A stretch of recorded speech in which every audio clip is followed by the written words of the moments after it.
Give all praises to Yahweh, Ba'ashim, Yahushai, double honor to the elders of Reuben, honor to Shalom, our brothers out there doing the work of Sicarii. We're out the Hebrew Israelites to come out here week in and week out to let all people, the Negro, Latino, and Native American know who they are according to the Bible, and that's the Israelites.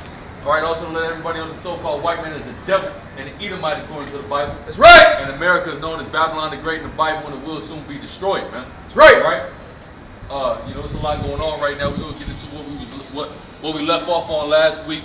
Then we're gonna kind of bring it back to kind of the current events, what's going on. But give me Genesis 49 and 19. We'll get into the tribe of Gad, which are the Native American Indians.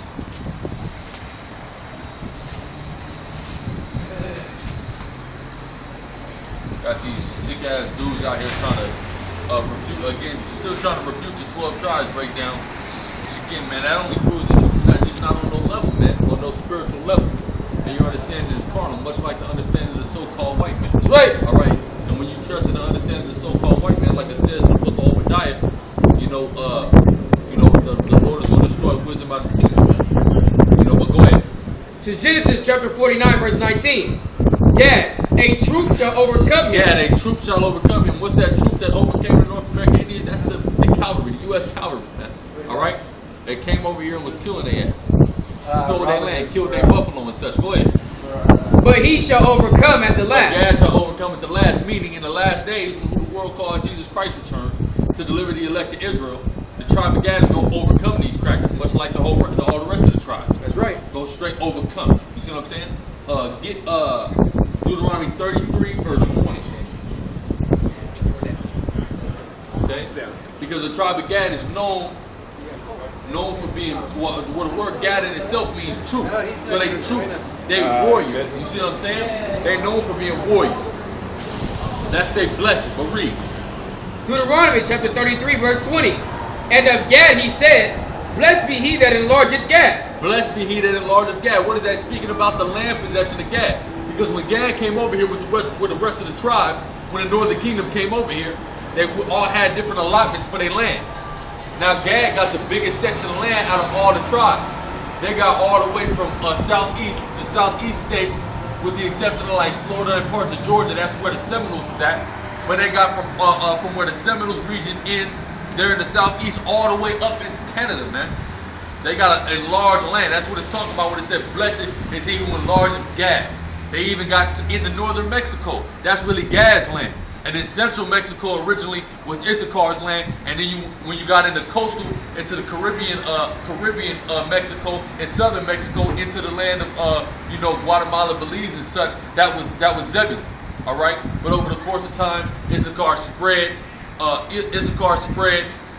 Gad had to come up across the border, and Zebulun went down. You see what I'm saying? But go ahead and read, brother. He dwelleth as a lion, and teareth the arm with the crown of the head. That's right, teareth the arm, man. All right, because they're warriors, man. They're mighty men. You see what I'm saying? Go ahead. That's it on 20? Yeah. Okay, I want you to get Numbers 15:38.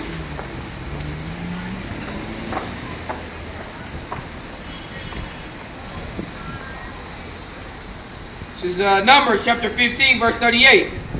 Speak unto the children of Israel, and bid them that they make them fringes in the borders of their garments throughout their generations. 15 to 38? That's not even what I want. That Nate scripture. Get 1 Chronicles 12 and 8. It's a lot. Yeah, that's the main scripture. You come up, you cut him on every part of the way he's living. He's just gonna go to Numbers 15:38. Where's your fringes, brother?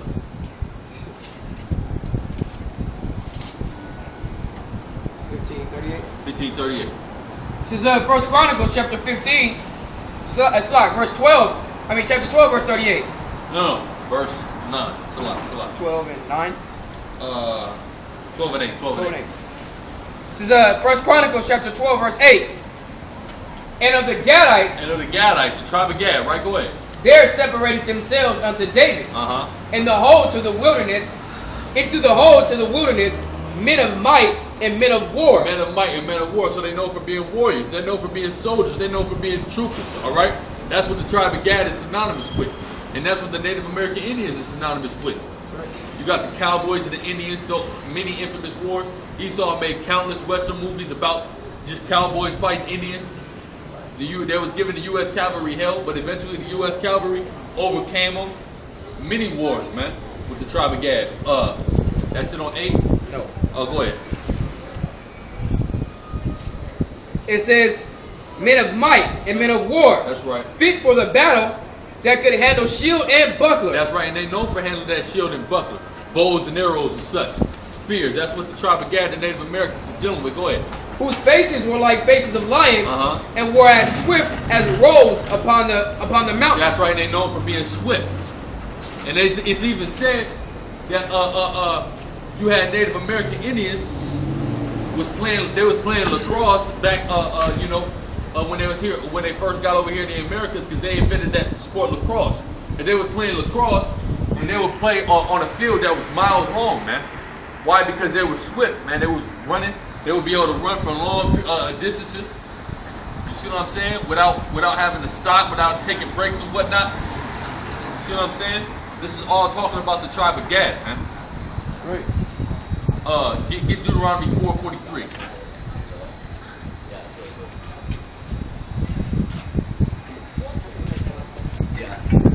And this go for Gad and Reuben. This verse going for both tribes. Deuteronomy chapter 4, verse 43. Yeah. 4 verse 43. Namely, Bezer in the wilderness, and in the plain country of Reubenites, and Ramoth in Gilead of the Gadites, and Golan of Bashan of the Manassites. Now, understand something. Gad, Reuben, and Manasseh is always going to be dwelling near each other. Going back to the time of when we was in the land, they always got their possession, their dwelling right near each other. So you got Gad's possession over here in the western, and you got Reuben's possession right under them with the southwestern states, Georgia and Florida. Then just to hop from Florida, you got what? Cuba, the land of Manasseh. All right? You can break it down geographically too. It all makes sense, and it's all spiritual. Now, get me, go to 1 Chronicles 12 and 37. And this goes for Gad and Reuben too. And then we're going to get into Reuben. 1 Chronicles chapter 12 verse 37. And on the other side of Jordan of the Reubenites and the Gadites and the half tribe of Manasseh. Again, so they always go together. The Gad, Reuben, Manasseh. They're always near each other. All right? Hence why they near each other today. All right? Go ahead. With all manner of instruments of war for the battle. All manner of instruments. And hold on. And a lot of them Manassites, where do they come to? They come to the land of Reuben, man. When they defect, 9 times out of 10, they're going to go to, maybe less than 9 times out of 10, but the majority of the time, they're going to go into Florida. You see what I'm saying? Whose land is that?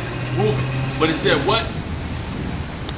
It says, with all the manner of instruments of war for the battle. All right, because they're known for being warriors, man. And all them Gad, Reuben, the Seminole Indians is the runaway slaves.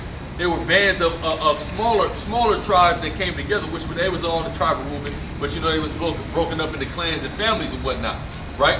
But they all came together, and they was known for giving Esau pure hell, man. Right. Right? Now go ahead. It says, and 120,000.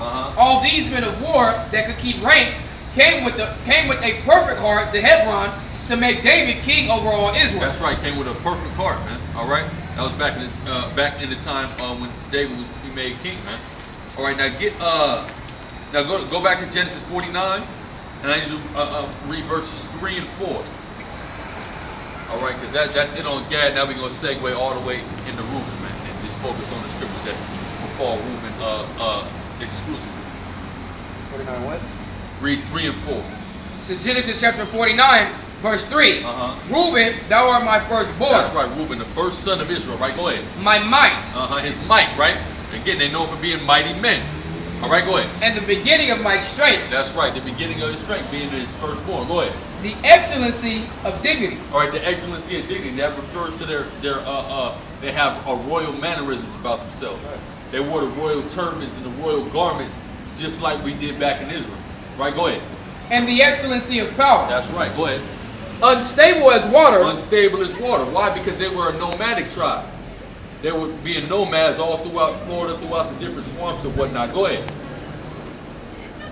It says, "Thou shalt not excel." Thou shalt not excel, because they didn't excel. Because at the end of the day, when the so-called white man came over, he took his ass down, man.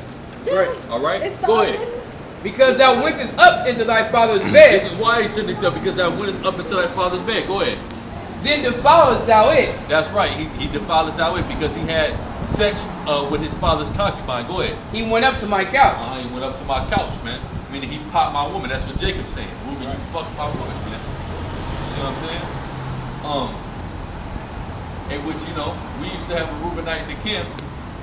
Shortly after he found out he was a Reubenite, he fucked his father's woman, man. That's right, man. This is all which is why he ain't in the camp, man. And that's why, see, that's something Brother Joshua would never even understand, man. You know? He'll never even understand the spirit. He would never even connect it to. As soon as his brother found out that he was a Reubenite, at least what? Not even a month later. Within weeks. Within weeks. He and it's not like he did it intentionally. Because he didn't think he did anything wrong when he did it. And he came and told us. Because the whole thing, he got up in the car, we picked him up, me and the cop picked him up. This motherfucker get in the car, I got out of the car when he got into the car. I don't know, I think I was throwing something in the trash. And he told the first thing he did when he got in the car was tell a cop, right? Because he got some pussy, so he want to go bragging about it. Because the nigga ain't never get no pussy.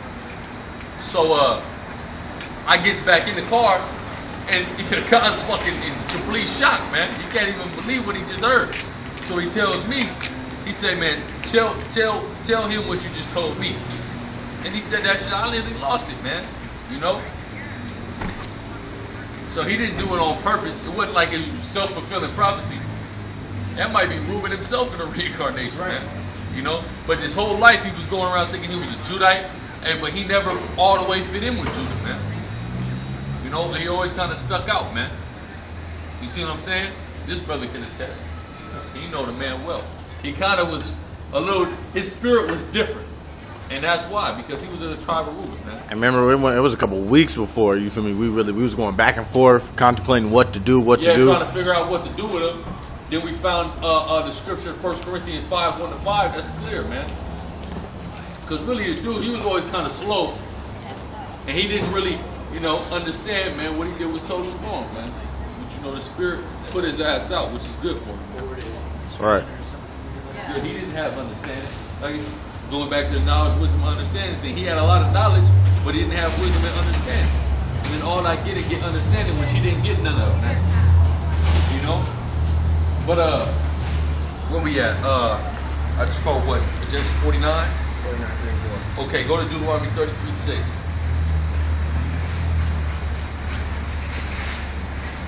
It's Deuteronomy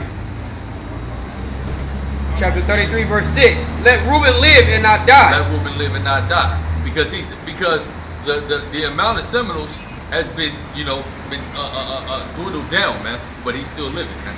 He's still here. Go ahead. That's it on 6. And let not his men be few. Yeah, let not his men be few, man. Meaning the Lord ain't gonna take Reuben out, man. Reuben's still around, man. You got a lot of Reubenites. And a lot of Reubenites, you got Reubenites that's looking like Judites, man. Like the elder Rakah and the elder Menatazak, man. If you didn't know no better, you think that was straight Judah, man. But that's Reuben, just like the Reubenite that was in our camp. Looked like a straight Judite. That's Reuben, man. Now, give me Genesis 49 and 20. Genesis chapter 49, verse 20. Out of Asher, his bread shall be fat. That's right. Out of Asher, his bread shall be fat, man. All right. This is dealing with the tribe of Asher, which is you Colombians to Uruguayans. That includes you Brazilians, you Venezuelans, you Ecuadorians, you Peruvians and such. That's the tribe of Asher, right? Now the tribe of Asher said that bread be fat, right? Keep reading. It speaks about the type of food that they got out there, right? Go ahead. And he shall yield royal dainties. Yield royal dainties, man. He got the royal dainties are referring to sweets and things like that. That's the type of food that they eat over there. The type of food that they specialize in over there, man. All right? Just like in the time of Carnival, they got Carnival over there in Brazil. And everybody knows during the time of Carnival, or as it's referred to in the States, Mardi Gras, it's just a huge, they have all that demonic ass parties, but they eat a lot of sweets, big ass cake, all kind of sweets. It's prevalent during that period of time. All right, that's that royal dainty. Now get Deuteronomy 32:24. Matter of fact, their name sweetie food is that flan. Yeah. Exactly. Get it in the NLT. Deuteronomy 33. I want you to read 24 in the King James, but when we go to 25, read it in the NLT because it makes a little more sensitive, a little more easier to explain.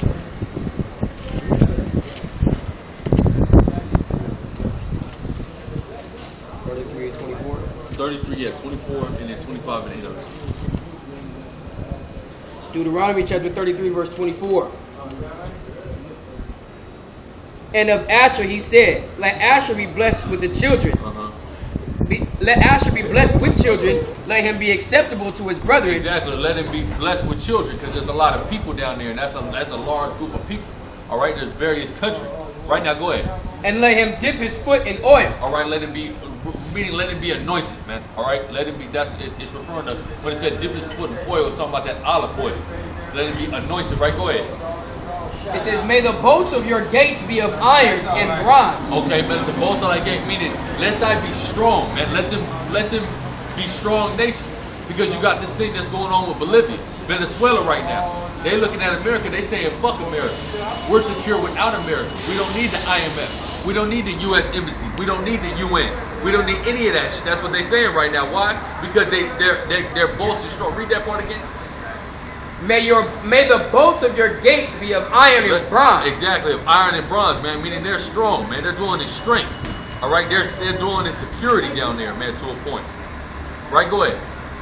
May you be secure all your days. Let that be secure, man. Which is what they are. They're secure down there. That's why they can say we get rid of the IMF. We get rid of the U.S. Embassy. Fuck America. That's what they're saying. Right. Why? Because they're secure. The Most High has blessed them with that security. And they're getting in bed with Russia. And they're getting in bed with the people who get ready to send missiles. And who knows, some missiles might even come from their country that blow this bitch up. They probably will. That's right. All right, now go to Judges 7 and 23. This is for Asher and Naphtali. Then we're going to go to the ones that are sheep for Naphtali, and we're going to be, pretty much wrapped up the tribe. See how the word just don't even hit the old heads? They just don't even want to listen. Hey, I'm welcome, man. Judges chapter 7, verse 23. And the men of Israel gathered themselves together out of Naphtali, and out of Asher, and out of Manasseh. All right, so you got the Naphtalites, the Asherites. The Naphtalites is referring to you Argentinians to Chilean.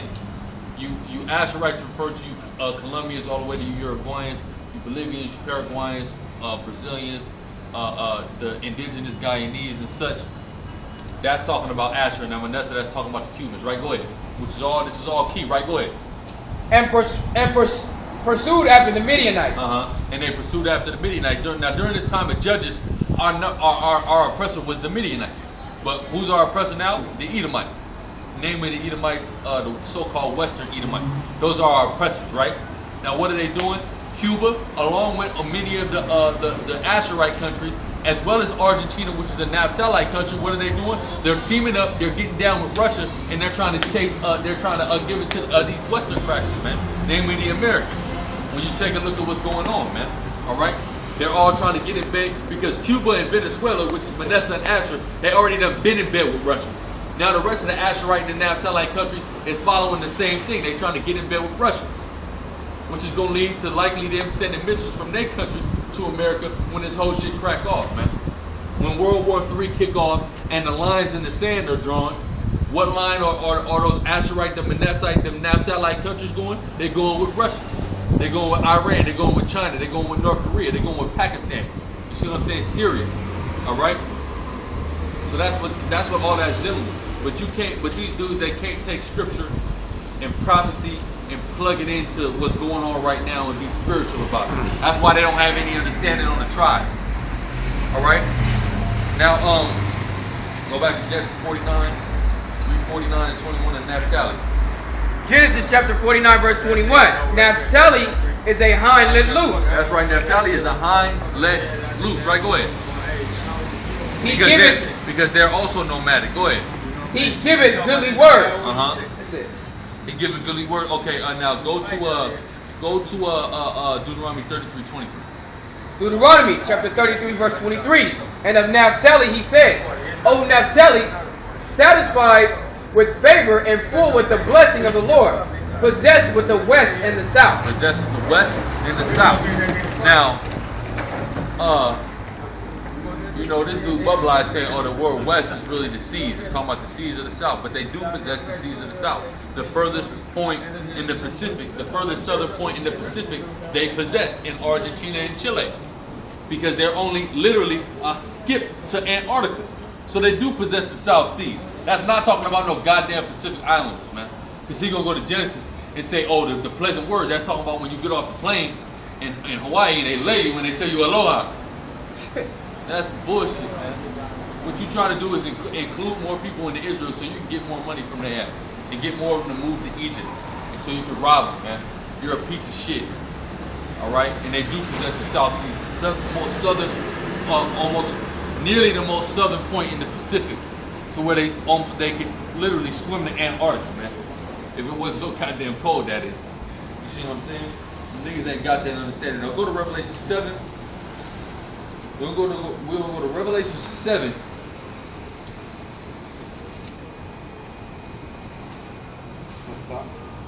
I mean, yeah, start at 4. It's Revelation chapter 7 verse 4. And I heard the number of them which were sealed, and there were sealed 144,000. There were sealed 144,000. Right, go ahead. Of all the tribes of the children of Israel. All the tribes of the children of Israel. It's 144,000. This is the elect we're dealing with. Go ahead. Verse 5. Of the tribe of Judah were sealed 12,000. Judah. Right now, who are the Judites? The African Americans, right? Go ahead. Of the tribe of Reuben were sealed 12,000. Now, who are the Reubenites? Those are the Seminole Indians, right? Go ahead.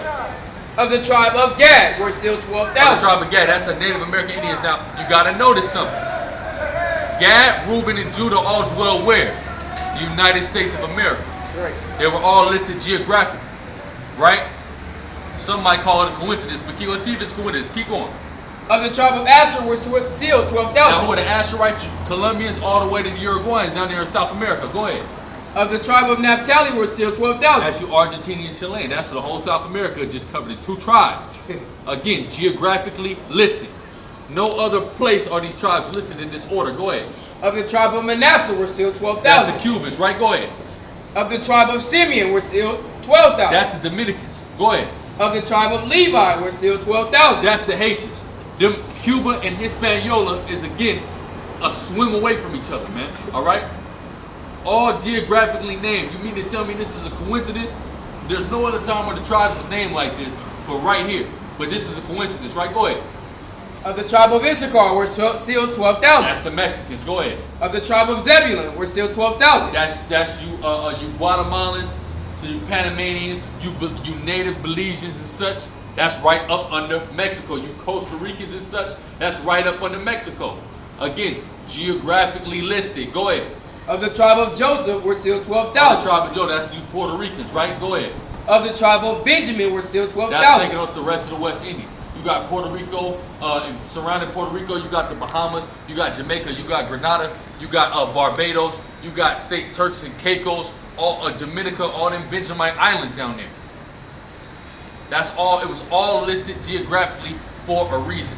All right, to let us know in the last days when the Lord comes to get the elect, where He getting their ass from, man. From all their geographical locations in order. Starting with who? Judah. Because pursuant to Zechariah 12:7, the tents of Judah shall be saved first. That's right. All right. Hey man, it was really cuts, that whole debate, man, because the brother never got to it. Why? Because through the spirit of Yahweh Shem Yahushai, the Lord didn't have it to where, you would just really get cut like that. You couldn't even really get what you were talking about out, man. That's all through the spirit of the Lord. That's right. Right. Now go to Ezekiel 37. Does this guy Josh even know the tribes? He only knows Judah, Benjamin, Levi. Past Judah, Benjamin, and Levi, he don't even know it. So you just know the southern He kingdom. just know the southern, because that's the only people he actually even thinks are Israel. Fuck out of here. He only thinks that Negroes West Indian Haitian will consider all Negro is all. He just thinks that those are the only Israelites, which is bullshit. And dudes relying too much on them color scriptures. Them color scriptures is good, but man, that shit is infamy, man. Come on now, that shit is titty milk. You know, relying on them color scriptures. We gonna go into spiritual thing. We're not only gonna go into curses. We gonna go to prophecies. We're gonna give you examples in the scriptures of the mannerisms of the different tribes, their blessings, their curses, and such, and that could paint you a picture of who each tribe is. You see what I'm saying? We ain't gotta go to the color scriptures. Every Israelite ain't gonna be looking like Shaft, man. But get Ezekiel 37, and I want you to read 15 to 22. I want to talk about the 12 tribes charted inaccurate when we're commanded to have it.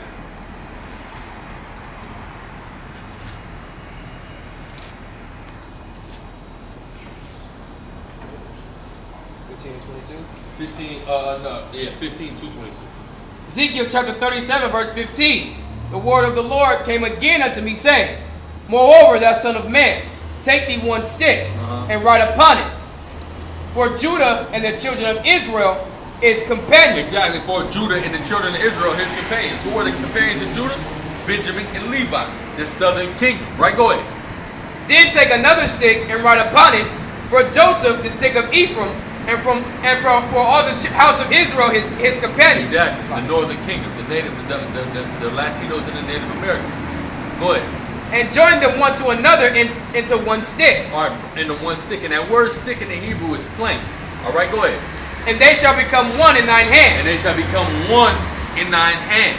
All right, go ahead.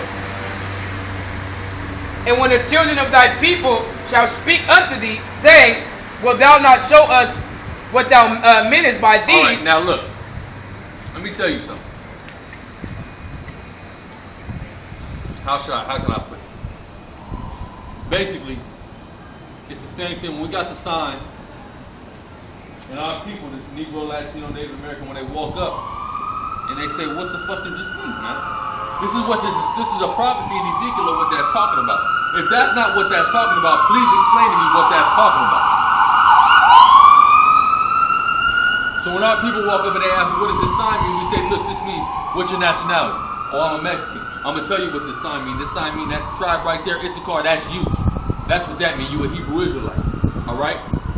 That's what this prophecy is dealing with. Please break this. If I'm wrong, if we wrong on this, please break this down to me. Please explain to me what this is talking about. When it's talking about writing the names of the tribes on a plane. And number one, if our people knew who they were, then they wouldn't have to ask. But if we didn't know who the tribes were, then we couldn't even make this plane. If we didn't have the 12 tribes chart and breakdown. You genius. We wouldn't even be able to make the plane. So we wouldn't be commanded to make something that we wouldn't have the knowledge to make. It don't make no damn sense, man. But go ahead. Verse 19, say unto them, Thus saith the Lord power, Behold, I will take the stick of Joseph, which is in the hand of Ephraim, and the tribe of Israel, his fellows, right, and will put them with him, even with the stick of Judah, and make them one stick, and they shall be one in mine hand. That's right, to make them one stick, meaning to bring us back together. It's favoritism. Now, there's a reason. It's that us being all on one stick is symbolic. I would not figurative, but symbolic. But it's symbolic, all of us coming back together and being one nation. Now we've one stick in the hand, right? Go ahead. It says, And the stick whereon thou writest shall be in thine hand before their eyes. That's right. And say unto them, before their eyes, right? So they can see it. So they can see who the fuck they are. That's the purpose. Go ahead.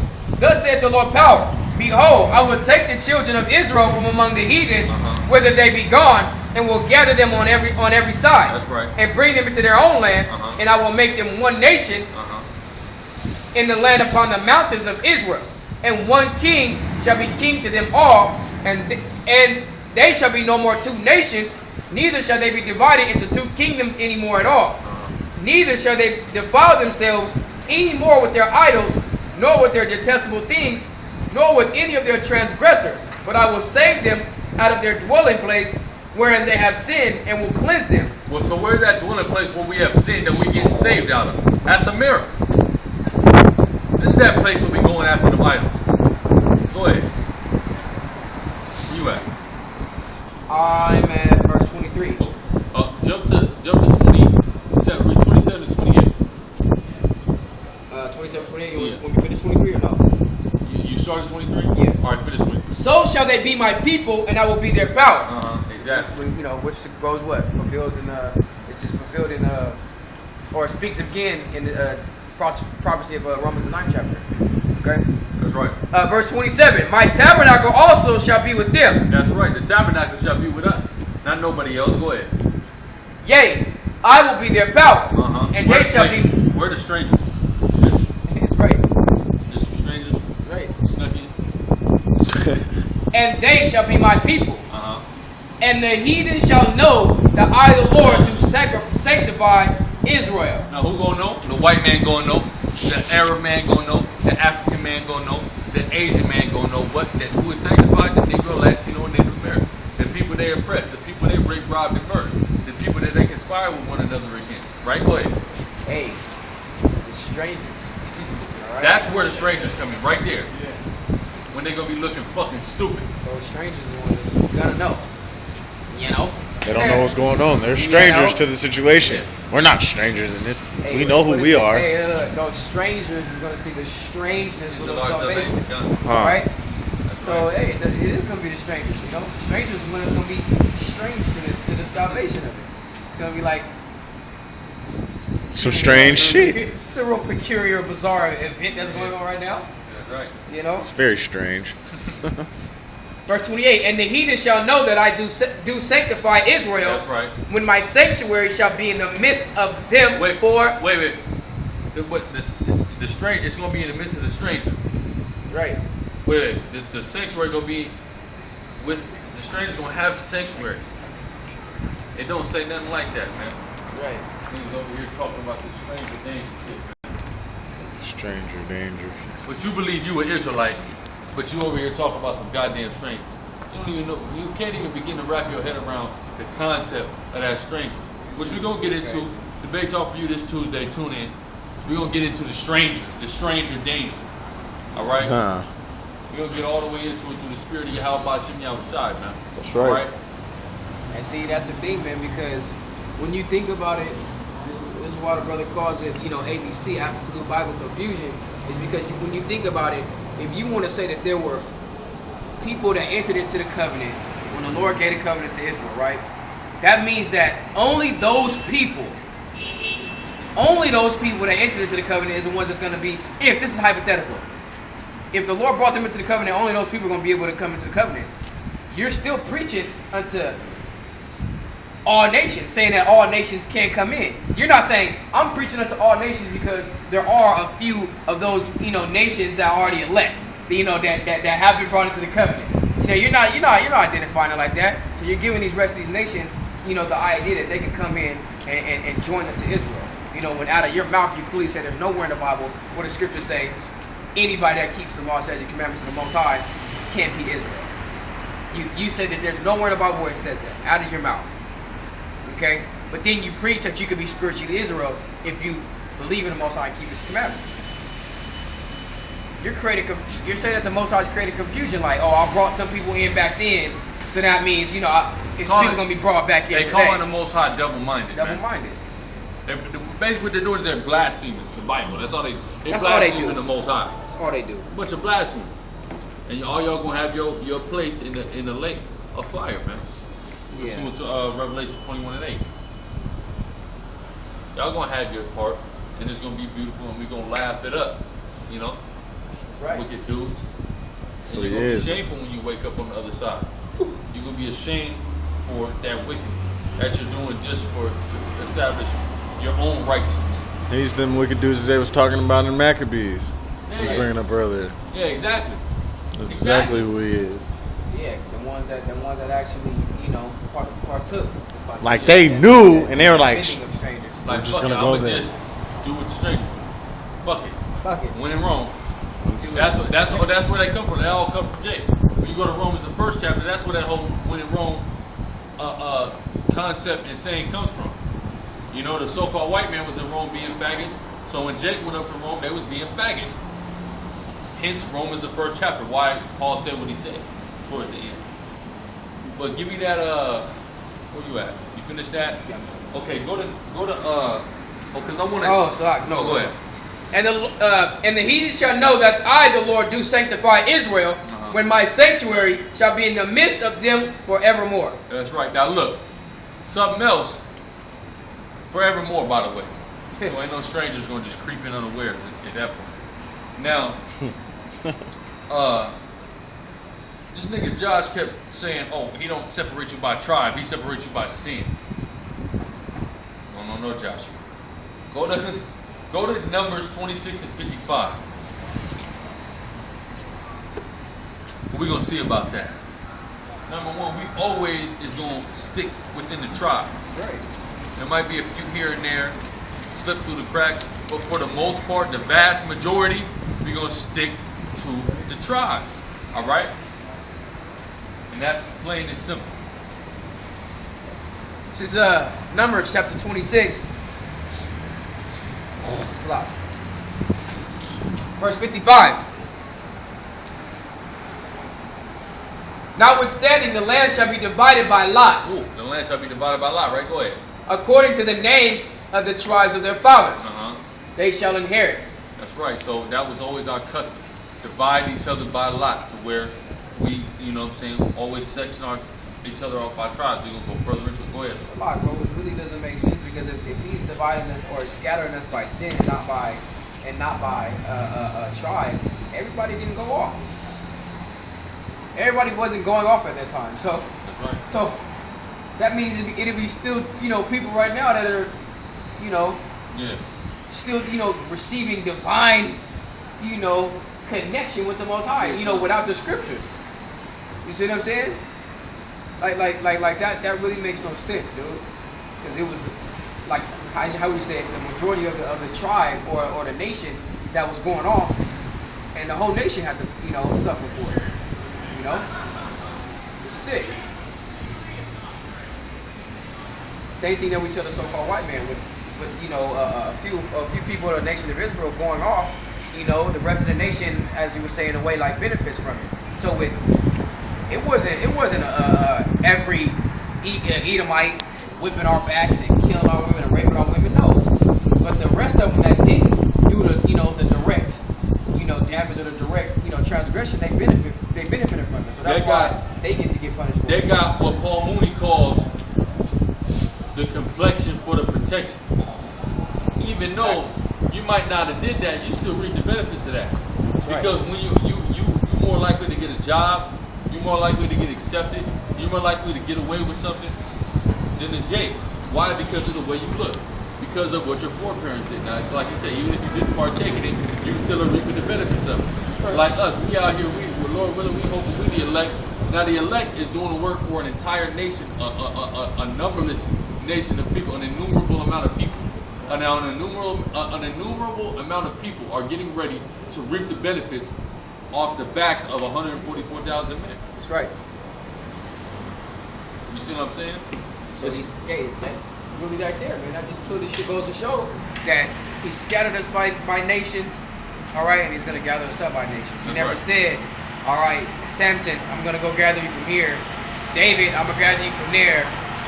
You know, Samuel or whoever, Solomon, I'm gonna gather you. I'm gonna get you from there. You know, but the rest of y'all be somewhere over here. That's stupid, dude. It just don't make sense. For the most part, our tribes, we're gonna stick together tribally. And when you study the different traditions and the different customs of the different West African nations or peoples that we were taken from in the coast of West Africa, you can see which tribe is which. You can see indicative things in each tribe. For example, you got the Yoruba, the Igbo, the Igbo. A lot of them, I think they Judah. You got like the Ashanti. Now the Ashanti, because number one, Ashan, when you go into the Hebrew, when you go into the scriptures, the Chronicles, it tells you Ashan was a suburb in Judah that was given to Levi. Now, when you take a look at the mannerisms of the Ashanti, they wore the breastplate, they wore the fringes, they had the trumpet, the ram's horn, they had all the everything that was indicative of Levi. You see what I'm saying? And they were calling themselves the Ashanti. Like, okay, they're the Ashanti, or the Ashan, the people of Ashan, which is what a suburb of Levi. And a lot of them went to Haiti, but some of them went to other islands in the West Indies. Now, the ones of them that went to the islands of the West Indies, what did they do? They revolted, and they dwelt on the outskirts of the island, which is the same thing as dwelling in the suburbs, man. All right, it's the same thing, and they became known as the Maroons. But when you see, it only makes sense through the spirit that that's Levi. They had the customs of Levi in Africa. They got took out of Africa. They got brought over here to the States. They revolted, which successful revolts, like I was just going over with the brothers, when you take a look at history, they try to do the little thing. Motherfuckers always walk by. It's a lot, bro. Motherfuckers always walk by, man, try to do that little creep, little look back again. Like they don't want to get caught looking. Yeah, and I'm staring at him too, like. He look back like, oh shit, nah, fuck. Hey, look. Yeah. And then look at Jake. They just want to walk around two niggas, just with one white boy. Like, I don't even know how the fuck like that. Where's that cool at, man? Like that's just cool. Yeah, of course. They just best friend. They just walking like. Imagine a pack of niggas just walking with a fucking Edomite, man. So, like, who the fuck would do some shit like that, man? That's weird, man. Niggas who hang out with white people, I always thought was like hella weird. You ever go? Because they act like white people. Yeah. And they'll try to, like, you ever go like go over this, like, you know what I'm saying? You might be walking around the hood, or go to somebody's house and there's just like a white boy there. Yeah. And it's just like, the fuck are you doing? The fuck is this guy? And not even like a white Jake. Because you're like, you got some of our people that look like white people, but they're gonna blend in, and they're gonna, after a while, you ain't even gonna be able to tell. You ain't gonna notice. But yeah. When you just got a white boy, it's like, hey, like, are you in the right place, man? You in the right place, man. It's funny that you guys bring it up, because saw through the spirit. I was cleaning out the garage yesterday with my mom, and I found this old tape of my uncle, her eldest brother, and he was real cool, real charismatic guy. He got along with a lot of white people. But the video that I watched of him, he's getting on these crackers' helmets. So it's like he was the type of person that could adapt. The scripture say, "Be wise, serve humble as a dove, calm all things unto all men." So it's like he was the one that could adapt, and be cool amongst you, or amongst these crackers. But at the same time, he knew. You know what I mean? He was on this. He made this cracker feel so fucking uncomfortable at work, mind you. All right, at work, talking about how the cracker's a fucking faggot. All right, how he introduced faggot shit to Jake, when they was brought over here. All this type of sexual deviance, And it's like, yeah, he had some white friends. Yeah, he could, hang around them. But at the same time, he knew he wasn't, hypnotized, or he wasn't ignorant of the fact of how these crackers act and how they are. And how we just do not,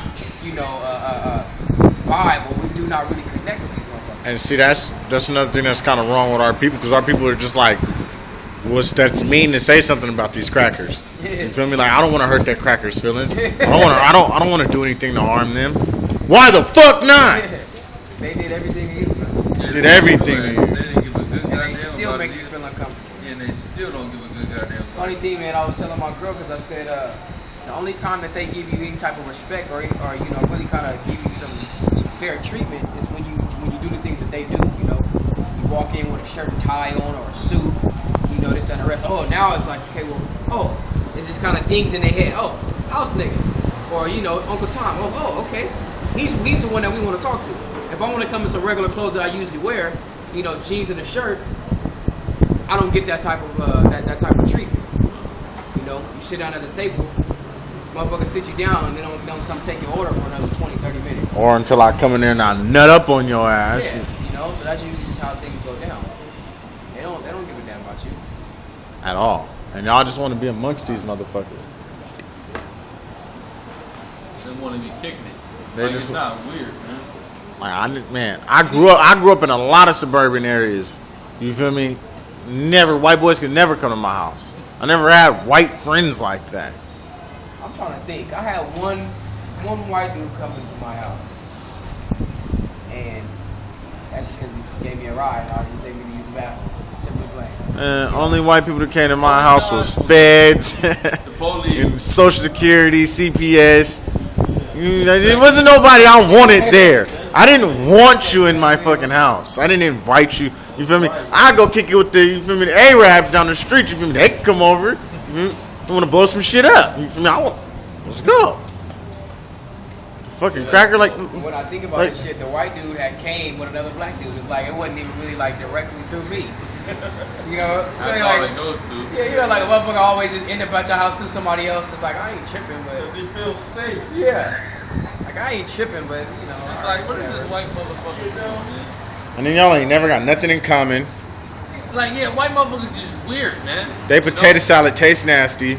And then look, I know this nigga, this fucking nigga, man. Now he lived at the house. What happened was, he lived at the house. It was at first, it was the nigga, his mama, and another nigga. His mom went to prison, so they moved this white boy in. Then eventually the other nigga moved out, and another white boy moved in. So it was two white boys who wanted to be niggas bad. You can see it. One of which was definitely not no nigga. The other one maybe, but I don't know still. And the nigga, it was two white boys and a nigga. Then all of a sudden one day, they just proceed to putting the nigga out of the house. All this shit outside, like fuck it. Why? Because at the end of the day, you stupid, dumb niggas trust these crackers. Y'all love these crackers so much. At the end of the day, it's still fuck you in their eyes, man. You idiot. You niggas is stupid, man. They can all, man. They crack jokes. You feel me about you? At least we weren't in slavery. Feel me? Like they make jokes about that shit. it was one fucking dude that I just used to kick it with. I used to, we like I said, I knew him through somebody else. You know, play basketball with him and shit. You know, rich dude.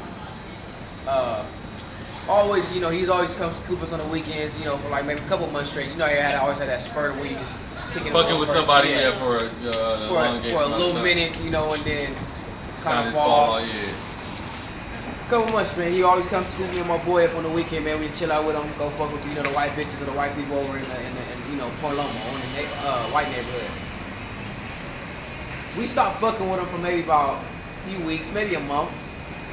Motherfucker had a nerve to call us out of nowhere talking about, hey, did you guys steal my Xbox?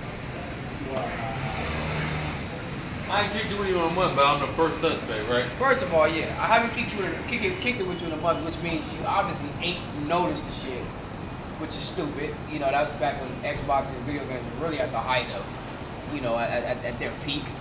And then it's like, dude, you give us a ride to your house and back home like you would know if motherfuckers would have took your damn Xbox. I'ma just sneak your Xbox How do you back just to sneak me, an yeah. Xbox back? We ain't never really had like hella clothes or backpacks or duffel bags and shit. How do you just not know that I have your have your Xbox? Like, no way in This hell. nigga- I would have that. Man, it's a lot, man. He's just walking down the street with some polo drawers Like some on. shorts. I looked at him in the face. I didn't even. Like, hold on, buddy. You just got on some polo Just got on drawers. some polo like, it's some drawers. pants. It's a lot. Go ahead. Polo t-shirt, polo drawers. This nigga that listens too much to Wayne, man. That's sick. In America. Oh yeah, man. There's no way in hell we could have had this shit. But guess what? You gotta clear the black guy. You gotta clear the niggas. Hey, man, I See remember what happens when you let the niggas in your house. I remember I used to fucking right. I used to there used to be a white boy that stayed behind me, right, like on a different like boom, it's my block, the alley, and then his block. Boom. I was staying on 15, and he was living on 16. Boom, boom, boom. So I used to come because I lived on the corner, he lived on the corner. So I used to come, you know, come around, fuck around over there on this street and shit. And sometimes it got to the point, and not him, it was a lot of white boys where when I used to come if I used to come on the block, their parents would call their ass in the house. All of a sudden they gotta come in the house and shit, man. Cause they don't want their kid hanging around with the nigga. The nigga's bad. Yeah. You know? There's hatred. And the only time I would even hang out with white boys if I was living someplace where it was just a gang of white people. Fuck with the crackers, whatever. I'm still trying to go find out where the niggas at. I used to be fighting their ass, beating. I used to ride the bus, right? Ride the bus to school, a little school bus. And then one time they did a sign seating, right? For a little bit, to where, all right, you sit next to this motherfucker, that's it. You sit next to him, you can't do nothing about it. So I used to sit next to this white boy, and I sit there and I'll talk to him like everything was cool. And then I just beat his ass. Like, I feel like before I came to the truth, I used to feel really fucked up about it. Like, I used to just really beat this fucking white boy down, and he ain't never do shit to me. Like, I'm just sitting there talking to him. We used to be friends and shit. Like, you know, we gonna talk about shit. Like, oh yeah, for sure. You know what I'm saying? And then I just beat his ass. You know what I'm saying? For no apparent reason. I mean, it must have been through the spirit. Of course, the spirit was moving me to beat this motherfucker's ass. He might have been coming crouching like he wanted to be my friend, but he was probably wicked as hell in the past life, slave driver, some shit like that. So I just beat his ass. I always beat his ass, man. Because it's fucking easy. I used to, man, in school, I used to stay beat Esau, especially. I used to stay have a problem with Esau. I used to stay beat Esau ass, man. Because he's nothing but the devil. And it's in our spirit to do that. Like, I don't even know how people want to say, oh, don't hang out with the nigga, he's bad. Man, Esau's bad. Esau's kids, man. Esau's making bombs and shit niggas wouldn't even think about. That's what I'm saying. I can't even close my door. I'm talking about my girl's little brother, which is an Edomite, but he's half, his mom's black, so he got some Jacob's tendencies. No, he lives with Jake, so his mom's strict. He be on him. He always come up to me telling me about all the bad shit his fucking cracker friend want to come up and tell him. Hey, well, he was telling me about, well, if you line your plastic bag with foil, you can go steal shit. Because the foil can't, the center can't penetrate through the foil. I ain't never heard a nigga tell me no shit. You see what I'm saying? That's why he was saying. And niggas are thieves. He said that's why, if you don't want nobody to track your phone, you put it in a chip bag. You know what I mean? The chip bag is line with foil. You put it in a chip bag and it can't track you or it can't listen in on your call because the signal can't get through. I'm like, what the fuck? He was like, yeah. He told me how to hack into somebody's computer system and take all their banking card information. I'm sure like this is sick. No, I ain't want to say it was sick, but I was like, why do you know this at 15 or 14? There's only a cracker kid would be interested in learning that much. Niggas, we're doing Niggas were getting in trouble. White collar crime. They're learning that white collar crime shit early on. Okay, they're like, you're gonna go and rob somebody with $100, 100 times to make $1,000. Okay, 10 times to make $1,000. I'm just gonna go and hack into somebody's computer system, make $1,000, and I'll probably never even get caught because I can divert the fucking IP address to a foreign offshore account. You know, shit like that. I'm like, what the fuck? That's the thing about Esau. Esau will call us criminals. Esau is at a far higher level than us, man, in being a criminal. Because, hey, the word criminal goes back to crimson, which go back to the color red, which is white people, man. You know what I'm saying? So that's why they're more expert criminals than us. Go ahead. It's a lot. Another thing in the video that I heard from my uncle, the dude that was reporting him was a fucking Jew, right? Fucking rat bastard, right? And my uncle was talking about how Yahweh Shai had the scriptures that he read, the version he read, it said that he had skin of jewel. He was like, which means, he had skin of jewel and hair of wool. He was like, that's a black man. Similar place to the dude that rats on there like, how do you know that? They have all kind of jewels, they have sapphires, they have rubies, things like that, yada, yada, yada. He was like, I've seen a red ruby. He could have been red. White people are red. I've seen a red, no, my uncle said, I've never seen a jeweled white person. He said, I've seen a red white person, a ruby, he could have been ruby. They know. He clearly said it.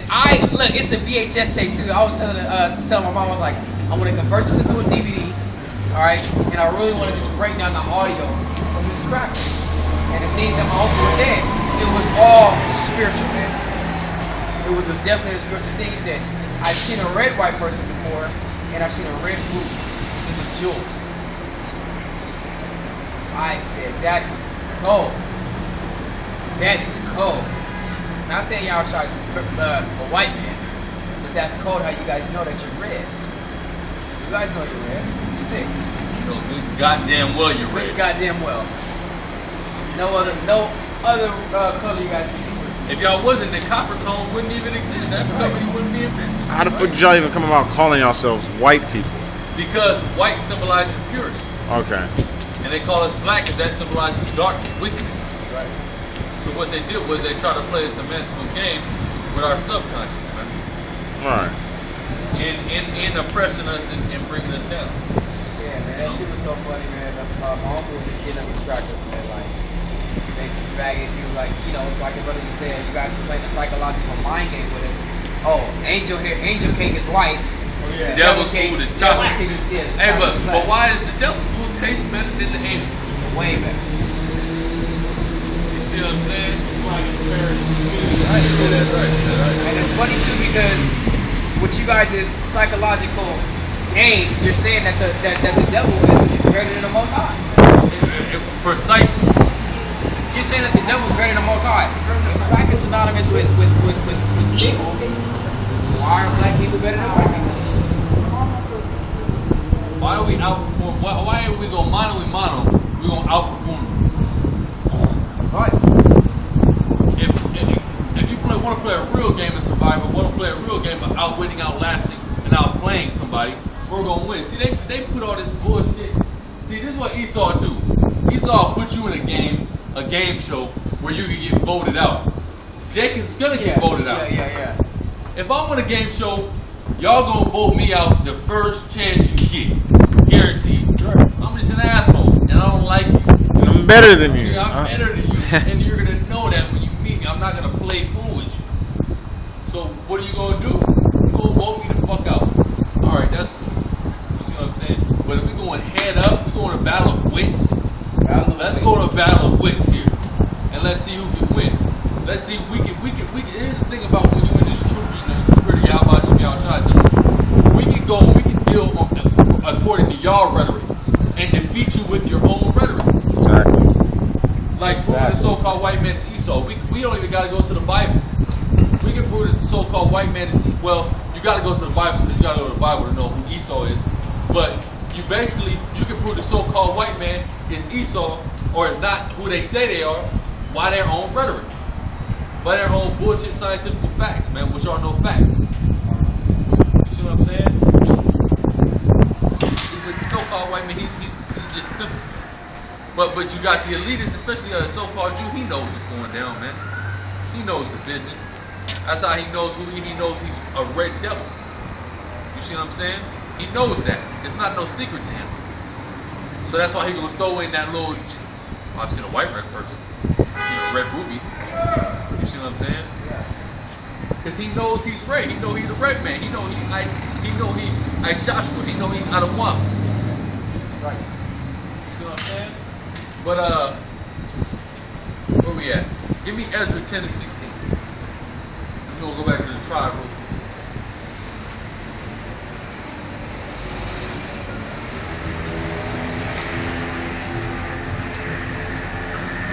Ezra chapter 10 verse 16. And the children of the captivity did so. The children of captivity. When we're in captivity, right? Go ahead. And Ezra the priest, with the certain chief of the fathers, after the house of their father. Wait. The children of captivity after the house of their father. So what were they doing? They were assembling themselves according to tribe, Josh. In captivity or coming out of captivity. So they were knowing who they were coming out of that captivity. Go ahead. And all of them by their names were separated and sat down in the first day in the 10th month to examine the matter. Separated by the house of their fathers. By their names. By their names. Right? Coming out of a captivity. Josh? So yeah, the tribes, when we get scattered, when we go into captivity, the tribes stick together. Alright? Now,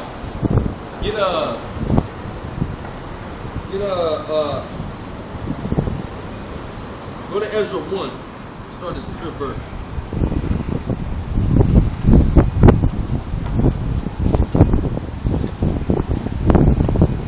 Ezra chapter 1 verse 5. Then rose up the chief of the fathers of Judah and Benjamin. Wait, the chief of the fathers of Judah and Benjamin. But this is when we coming out of battle, we coming out of a captivity, right? Then they gave us Babylonian names, made us put on Babylonian garments, made us eat Babylonian food. Yet we still know who's who. Go ahead. And also, if we were scattered individually by the sin and not by the tribe, then that means we would come out of captivity.